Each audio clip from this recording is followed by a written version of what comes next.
Welcome to lawyer academy India. मैं हूं advocate करण मौर्य और हम लोग अपना टॉपिक देख रहे थे बीएसए का। ठीक है, बीएसए के हम लोग एमसीक्यूज देख रहे थे। तो ये हमारा सेकंड पार्ट है एमसीक्यूज का। इससे पहले एक पार्ट हो चुका है, नहीं देखा है तो चैनल पे पूरी प्लेलिस्ट पड़ी है।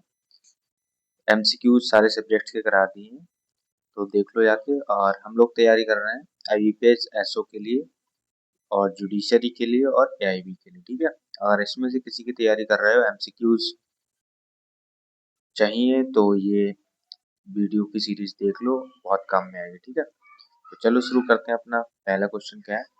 Under section 34 36 of BSA old sections 40 42 previous judgements relevant to bar a second trial और suit include judgements in. BSA की धारा 34 36 के अनुसार पूर्व निर्णय किन मामलों में सुसंगत होते हैं।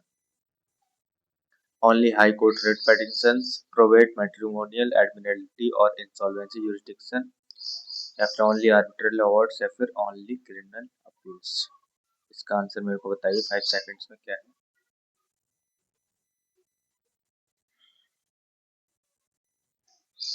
तो देखते हैं इसका आंसर क्या है। ये है हमारा प्रोवेट मैट्रिमोनियल एडमिनलिटी और insolvency jurisdiction।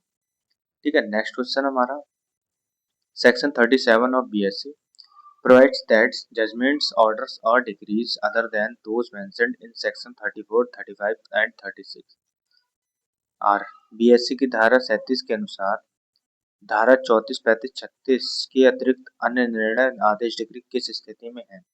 Always relevant, binding all on all subsequent courts, automatically irrelevant unless the existence of such judgment is itself a fact in issue or is relevant under some other provision, या फिर admissible only with the consent of both the parties. Answer मेरे को बताइए इसका 5 seconds में। और ये important section है, इम्पोर्टेंट क्वेश्चन है, तो इसको इम्पोर्टेंट मार्क कर लेना। ठीक है, एग्जाम्स में डायरेक्टली यहाँ से क्वेश्चन आ जाता है। तो चलो देखते हैं अपना क्वेश्चन आंसर क्या है। तो ये इरेलीवेंट होगा ये। ठीक है, और नेक्स्ट क्वेश्चन देखते हैं अपना section 39 of BSA makes relevant the opinions of persons specially skilled in. BSA की धारा 39 के अनुसार किन विषयों में विशेषज्ञ की राय सुसंगत है। फॉरेन लॉ, साइंस, आर्ट और आइडेंटिटी ऑफ हैंडराइटिंग और फिंगर थंब इम्प्रेशन, या फिर only question decided by jury, only questions Indian law of Indian law, या फिर ओनली हैंड राइटिंग। इसका आंसर मेरे को चाहिए 5 सेकंड्स में, बताइए फटाफट से। तो आई होप आप लोगों को इसका आंसर पता होगा। तो देख लेते हैं इसका क्या आंसर है। इसका आंसर है foreign law, science, art, identity और हैंडराइटिंग। ठीक है, एक्सपर्ट ओपिनियन जो होता है वो उसी की बात कर रहा है कि एक्सपर्ट ओपिनियन की कहाँ पर जरूरत पड़ती है। तो यहाँ पर जरूरत पड़ती है, चाहे फॉरेन लॉ हो, साइंस हो, आर्ट, हैंडराइटिंग, फिंगर थंब, कुछ भी हो। ओके, नेक्स्ट क्वेश्चन देखते हैं। In Ramesh Chandra Agarwal versus Regency Hospital Limited the Supreme Court laid down the test for an expert under section 39 BSA. It held that Ramesh Chandra Agarwal बनाम Regency hospital में विशेषज्ञ हेतु क्या परीक्षण दिया गया। Only approved, only government appointed experts can testify. Any person with a degree, even without practical skills, qualifies as an expert. An expert must have acquired special knowledge, skill by study, experience, observation in the relevant field, and his opinion must be based on data and reasoning subject to cross-examination. या फिर expert opinion is always binding on the court. Answer दीजिए मेरे को इसका 5 seconds में। बहुत important question है, यहाँ से पक्का क्वेश्चन बन जाता है डायरेक्टली। तो इसका देखते हैं हम आंसर क्या है। इसका आंसर वही है, एक्सपर्ट ऐसा होना चाहिए जिसने स्पेशल नॉलेज किसी फील्ड में ले रखी हो, चाहे वो लॉ हो, फिर आर्ट हो, किसी भी फील्ड में हो, वो उसी का जो है यूज करेगा। ठीक है, नेक्स्ट क्वेश्चन हमारा in Murarilal versus state of MP regarding corroboration of expert evidence the supreme court held that Murarilal बनाम उत्तर प्रदेश सरकार मध्य प्रदेश राज्य में विशेषज्ञ साक्ष्य की पुष्टि पर क्या कहा गया है। तो there is no flexible rule that expert opinion must always be corroborated. It can be acted upon if the court finds it reliable, though it prudent to seek corroboration. या फिर handwriting expert evidence is admissible in criminal trials, only two experts together can prove a fact, या फिर expert evidence can never be relied upon without a corroboration। 5 seconds में answer दीजिए इसका।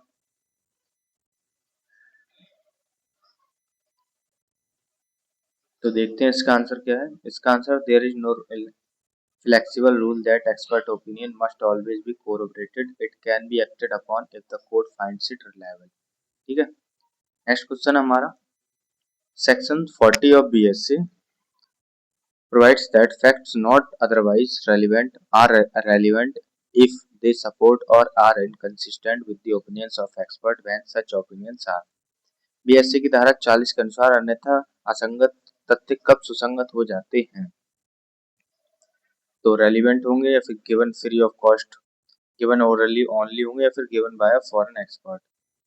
तो इसका answer मेरे को चाहिए 5 सेकंड्स में, आप लोग बताइए, सोचिए। चलो देखते हैं इसका आंसर क्या है। इसका आंसर रेलिवेंट हो जाएंगे। ठीक है, नेक्स्ट क्वेश्चन हमारा section 41 of BSc makes relevant the opinion of a person acquainted with someone's handwriting as to whether a document was written by that person where such acquaintance arises when he has। BSc की धारा 41 के अनुसार हस्तलिपि से परिचित व्यक्ति की राय कब सुसंगत होती है? तो कब होगी? सीन दैट पर्सन राइट और receive documents purporting to be written by him in the ordinary course of business, या फिर only seen the person write once in childhood, या only a forensic lab certificate, या फिर never interacted with the person. इसका answer दीजिए आप लोग 5 seconds में। आई होप आपको इसका आंसर तो पता ही होगा।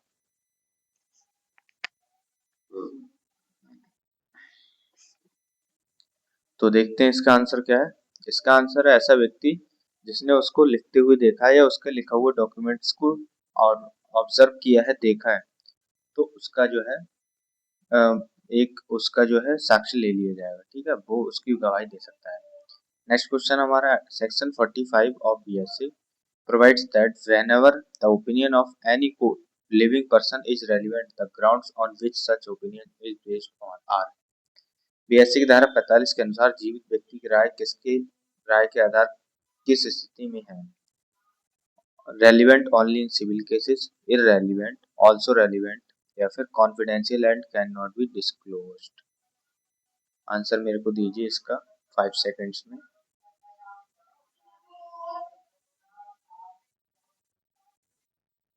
तो चलो देखते हैं अपना आंसर क्या है। अपना आंसर है ऑल्सो रेलिवेंट रहेगा। ठीक है, नेक्स्ट क्वेश्चन हमारा section 46 of BSc provides that in civil cases the fact that a person's character is such as to make certain conduct probable is। BSc की धारा 46 के अनुसार सिविल मामलों में चरित्र आधारित संभावना किस स्थिति में है? तो relevant only proved by 10 witness, always relevant and insufficient to decide the case, या फिर irrelevant except as far as character appears from facts otherwise relevant, या फिर relevant only for the plaintiff। Answer दीजिए इसका 5 सेकंड्स में।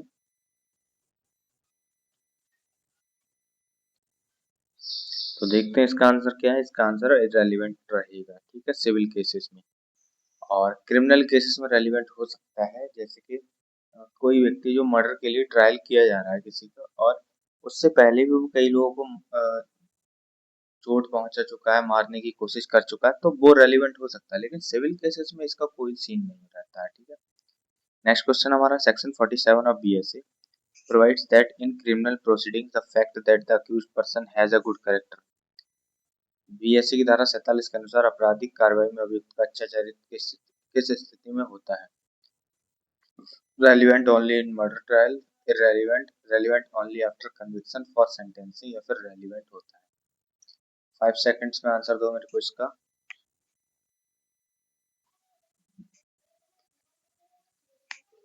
तो इसका answer I hope आप लोगों को पता होगा, नहीं पता है चलो देखते हैं क्या आंसर है। ये रेलिवेंट होगा। ठीक है, जो गुड कैरेक्टर होता है वो रेलिवेंट होता है। और इसका एक एग्जांपल बताता हूँ। कितना भी बुरा से बुरा व्यक्ति सही, ठीक है, जो कई बार चोरी कर चुका है या फिर कई कई बार लड़ाई दंगे कर चुका है, जब उसकी बेल लगती है ना, तो बेल में ही हमेशा ही ये लिखा जाता कि यह व्यक्ति है जो अच्छा है और ये इसका करेक्टर अच्छा है, ये कभी लड़ाई झगड़ा नहीं करता, शांति प्रिय व्यक्ति, भले ही वो ना हो। आपको पता है ना कि मारकूट करता रहता है ये, लेकिन उन्हें नहीं पता है। हो सकता है जज साहब ने देखा हो, दो चार ट्रायल पहुंच गया तो अलग बात है, लेकिन नॉर्मली यही कहते हैं कि ये व्यक्ति जो है पहली बार क्राइम किया है और गलती से कर दिया है, ये अच्छा व्यक्ति, अच्छे नेचर का है, शांतिपूर्ण व्यक्ति। तो वो चीजें जो गुड करेक्टर है ना, वो इस चीज पर प्रभाव डालती है और बेल मिल सकती है इसमें।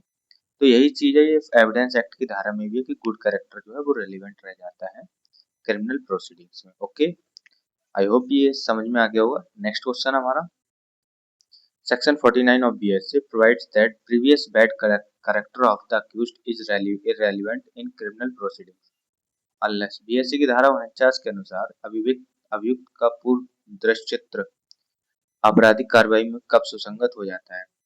जब evidence has been given that he has a good character, in which case bad character becomes relevant in reply. Also, previous conviction is relevant as evidence of bad character. It is never relevant under any circumstances. The trial is before a jury या फिर the victim request it. इसका answer मेरे को दीजिए 5 seconds में। Important question है, यहाँ से क्वेश्चन बनता है पक्का। जुडिशरी वालों को तो इसको ध्यान देना ही देना चाहिए और आईपीएस वालों को भी ध्यान देना चाहिए, यहाँ से क्वेश्चन पक्का बन जाता है। ठीक है, नेक्स्ट कुछ सॉरी इसका आंसर देखते हैं हम क्या है। तो इसका आंसर है evidence has been given that he has a good character. ठीक है, तो मैं बता देता हूँ। अगर किसी व्यक्ति ने इस बात का जिक्र किया कि इस व्यक्ति का गुड कैरेक्टर है, अच्छा व्यक्ति है, ये गुड कैरेक्टर है, और कोई व्यक्ति जिसने बोल दिया कि इसका बैड कैरेक्टर है, तो बैड कैरेक्टर भी रिलेवेंट हो जाएगा। अब बैड कैरेक्टर के लिए उन्हें क्या करना पड़ेगा? प्रूव करना पड़ेगा। अगर जो व्यक्ति है वो प्रीवियस कन्विक्शन ले आता है, मान लो पहले कोई व्यक्ति जो है 151 का चालान कट गया किसी का, जिसको शायद मेरे को भूल गया बीएनएसएस में क्या है, तो उस धारा में, और और कई बार हो सकता है कि 2-3 साल की जेल भी काट चुका हो, तो ये सब चीज रेलिवेंट हो जाएंगी अगर उसके गुड कैरेक्टर की बात हो रही है तो। क्योंकि गुड कैरेक्टर आप दिखा रहे हो तो दूसरा पर्सन बैड कैरेक्टर दिखा देता है, इसको प्रूव भी कर देता है केस में, जो प्रीवियस उसके केसेस हैं, कन्विक्शन है उससे, तो फिर वो रेलिवेंट हो जाएगा bad character. Okay, next question है section 50 of BSA makes relevant in civil cases the character of a person as it affects. BSC की धारा 50 के अनुसार सिविल मामलों में व्यक्ति का चरित्र किस उद्देश्य से सुसंगत है? His eligibility for public office, his right to vote, the amount of damages he ought to receive या फिर हिज सिटीजनशिप स्टेटस। इसका आंसर दीजिए फटाफट से, 5 सेकंड्स आपके पास।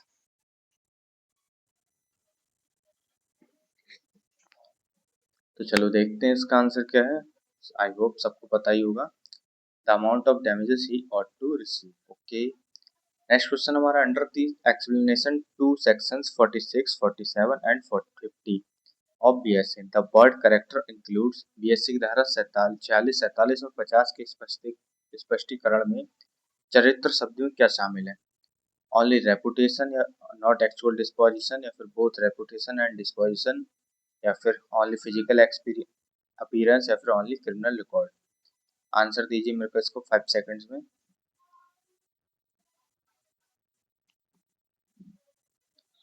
चलो देखते हैं इसका आंसर क्या है। तो ये रेपुटेशन और डिस्पोजिशन दोनों चीजें होती हैं, ठीक है, इंक्लूड करती है करेक्टर को। नेक्स्ट क्वेश्चन हमारा under section 48 of BSc provides that in prosecution for sexual offences evidence of the victim's character to previous sexual experience।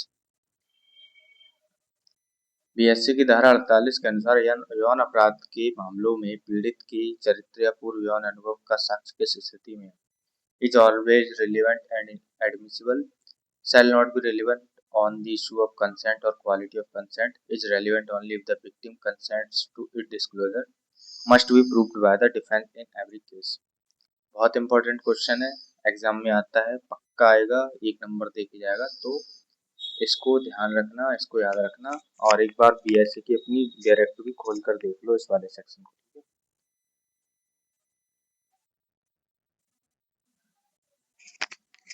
तो देखें इसका आंसर क्या है। इसका आंसर है shall not be relevant on the issue of consent और quality। समझा देता हूँ। मान लीजिए कि ये एक्स लड़की थी जिसके साथ सेक्सुअल ऑफेंस हो चुका है।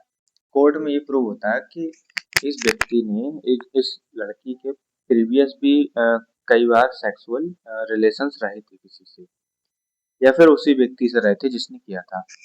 तो उनका कहना है कि ये पहले रहे थे तब तो कंसेंट थी, फिर बाद में क्यों, मतलब बाद में उन्होंने क्यों केस कर दिया। तो इस पर न्यायालय कहता है कि भले ही पहले कंसेंट रही, मान लो कि 2 तारीख को, 4 तारीख को, 6 तारीख को कंसेंट रही हो, बट 8 को कंसेंट ना रही हो और 8 को उसने जबरदस्ती किया हो, ठीक है। उसके बाद न्यायालय में ले गए, उसने एफआईआर कर दी, न्यायालय में ले गए, तो वो व्यक्ति कहना चाहता है कि इसकी पहले कंसेंट थी 2, 4, 6 को, 8 को भी होनी चाहिए थी। तो न्यायालय कहता है कि ऐसा नहीं है। अगर किसी व्यक्ति की 2, 4, 6 तारीख को कंसेंट थी तो वो कंसेंट वहीं तक थी। अगर 8 तारीख को कंसेंट नहीं थी और आपने जबरदस्ती उसके साथ कुछ भी किया है तो इट इज द रेप, और ये रेप मतलब सेक्सुअल ऑफेंस में आएगा। Okay, understand. ठीक है, देखते हैं next question. Section 42 of BSA makes relevant on a question of usage or right the opinions of persons who would be likely to know of its existence, such opinions being। BSA की धारा 42 के अनुसार किसी प्रथा या फिर अधिकार के प्रश्न पर किनकी राय सुसंगत है। Only opinions given under oath in court, only written opinions, only opinions of government officer, या फिर expressed by conduct as well as words. इसका आंसर मेरे को आप लोग कमेंट में दोगे, ठीक है। एक क्वेश्चन का आंसर इसका कमेंट में देने वाले हो आप लोग। नेक्स्ट क्वेश्चन देखेंगे हम। तो ये हमारा क्वेश्चन 16 है। Section 43 of BSA makes relevant the opinions of persons having special means of knowledge as to usages and tenets of a body of man when the question is as to. BSA की धारा 43 के अनुसार किस विषय पर विशेष ज्ञान रखने वाले व्यक्ति की राय सुसंगत है। Only spot rule, the relationship of one person to another, usages and tenets of any body of man or family, constitution and government of any religious character, foundation, sorry, any religious or charitable foundation or meaning of words, terms used in particular district or class. Only stock market trend। इसका answer दीजिए मेरे को 5 second में। I hope ये तो पता लग ही गया होगा किसकी बात हो रही है। तो यहाँ बात हो रही है हमारी यूसेज कैरेक्टर्स की, तो यही है हमारा आंसर। नेक्स्ट क्वेश्चन देखते हैं। Section 44 of BSA makes relevant the opinion expressed by conduct of persons who have special means of knowledge on a question as to existence of any relation such as। BSA की धारा 44 के अनुसार किसी संबंध के अस्तित्व के प्रश्न पर आचरण द्वारा व्यक्त राय कैसी है।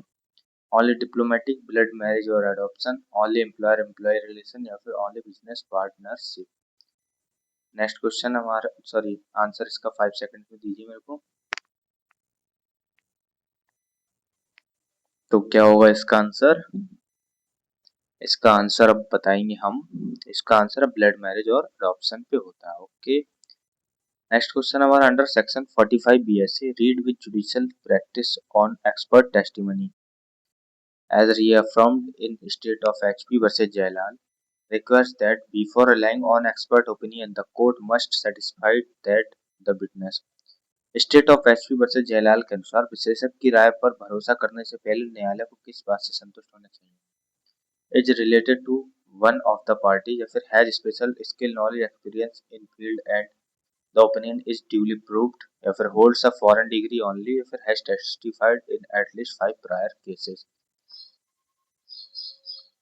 5 का 5 तो लगा मत देना, ठीक है। कि 5 केसेस में उसने दिया हो टेस्टिमनी, ऐसा कुछ नहीं है। नया विटनेस भी दे सकता है, नया एक्सपर्ट। तो इसका आंसर देखते हैं क्या है हमारा। इसका आंसर है उस व्यक्ति के पास में स्पेशल नॉलेज होनी चाहिए, स्किल होनी चाहिए, एक्सपीरियंस होनी चाहिए उस फील्ड में जिस फील्ड की बात हो रही है। मान लो कि आर्ट की बात हो रही है, आर्ट का केस है, तो आर्ट की फील्ड की नॉलेज होनी चाहिए उसे। ओके, नेक्स्ट क्वेश्चन हमारा section 38 of BSA allows a party to a suit to show that a judgment relevant under section 34-37 bar. BSA की धारा 38 के अनुसार पक्षकार किस आधार पर पूर्ण निर्णय को चुनौती दे सकता है। delivered by a court not competent to deliver it, or was obtained by fraud or collusion, या फिर delivered more than 5 years ago, delivered on a holiday, या फिर written in a language he does not understand। बताइए इसका answer मेरे को 5 seconds में।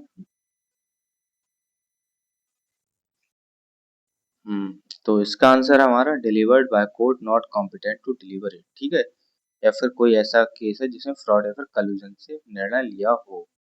Okay, next question हमारा section 51 of BSA generally treats character evidence in civil suits as being connected. Civil वादों में चरित्र साक्ष्य सामान्यतः किससे संबंधित माना जाता है? The measure of damages the person ought to receive, या फिर the person's nationality, the person's educational qualification, या फिर the person's religion। ओके, बताइए इसका आंसर मेरे को 5 सेकंड्स में।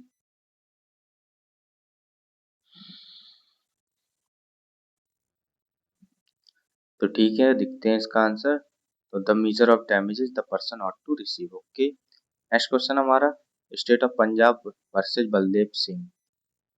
ये क्वेश्चन बहुत इंपॉर्टेंट है, केस लो आप अपनी नोटबुक में लिख लो, चाहे स्क्रीनशॉट ले लो, एग्जाम में पक्का पूछा जाता है ये, और पूछा जा सकता है, रिपीट होता रहता है, ठीक है। On the necessity of independent expert corroboration in forensic ballistic evidence the court emphasized that expert evidence. Punjab राज्य बनाम बलदेव सिंह में फॉरेंसिक साक्ष्य पर क्या बल दिया गया? Can only be given by government forensic labs, या फिर is always conclusive and can not be challenged, requires no scientific basis at all, या फिर must be evaluated along with other evidence on record and cannot be sole ground for conviction if unreliable। इसका answer मेरे को 5 seconds में दो।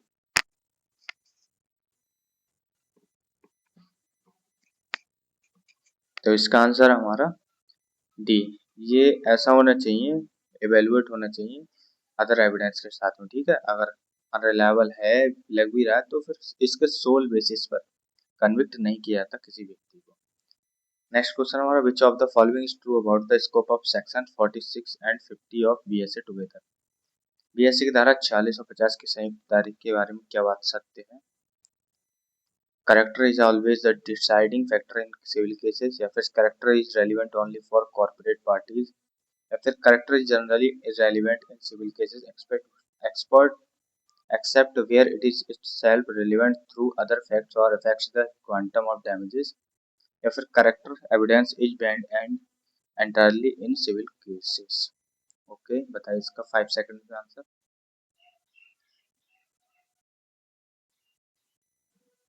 तो इसका answer हमारा सी, ठीक है। Character is generally irrelevant in civil cases except where it is itself relevant through other facts.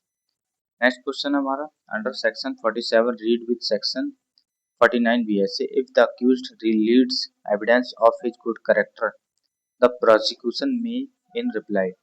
BSA की धारा 47 और 49 के अनुसार यदि अभियुक्त अपने अच्छे चरित्र का साक्ष्य दे तो अभियोजन उत्तर में क्या कर सकता है? विड्रॉ द केस इमीडिएटली, बिल्कुल नहीं। Only cross examine the accused witness about unrelated matters, या फिर lead evidence of the accused bad character, या फिर do nothing in response. Important question है एग्जाम्स के पॉइंट ऑफ व्यू से, और रिपीट होता रहता है ये क्वेश्चन, तो इसको याद रखना, अपनी नोटबुक में लिख लेना, ठीक है। 5 सेकंड्स में इसका आंसर मेरे को चाहिए, और मैंने अभी बताया भी था शुरू में। तो ये ना बैड कैरेक्टर को भी लीड कर सकता है, ठीक है, lead evidence of the accused bad character. तो जब कोई व्यक्ति अपनी अच्छाई का सबूत दे रहा है, तो और आप उसकी बुराई का सबूत भी दे सकते हो, ठीक है। तो यही हमारा आंसर इसका। नेक्स्ट क्वेश्चन हमारा under section 39 BSC is the opinion of a person not specially skilled in the relevant subject relevant as expert opinion. BSA धारा 39 के अनुसार यदि व्यक्ति संबंधित विषय में विशेष रूप से कुशल न हो तो उसकी राय विशेषज्ञ के रूप में सुसंगत होगी। No only opinions of person especially skilled in the relevant field qualify as expert witness expert opinion under section 39, only opinions given in writing qualify, yes any person's opinions qualify, या फिर yes but only if the person is over 60 years of age। Answer मेरे को इसका चाहिए 5 seconds में।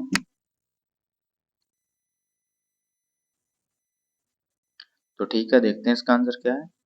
तो ऐसे व्यक्ति की जो राय है वो नहीं ली जाएगी। ओके, नेक्स्ट क्वेश्चन हमारा regarding section 37 to 34 to 37 BSA together. A judgment in RAM differs from a judgment inter partes because the former। BSA की धारा 34 से 37 के अनुसार जजमेंट इन रैम जजमेंट इंटर पार्ट्स सी किस प्रकार भिन्न है। तो is conclusive proof of the legal character if confers against the whole world, not just the parties to the proceeding. He has no evidentiary value at all, can only be passed by the magistrate if it binds only the plaintiff।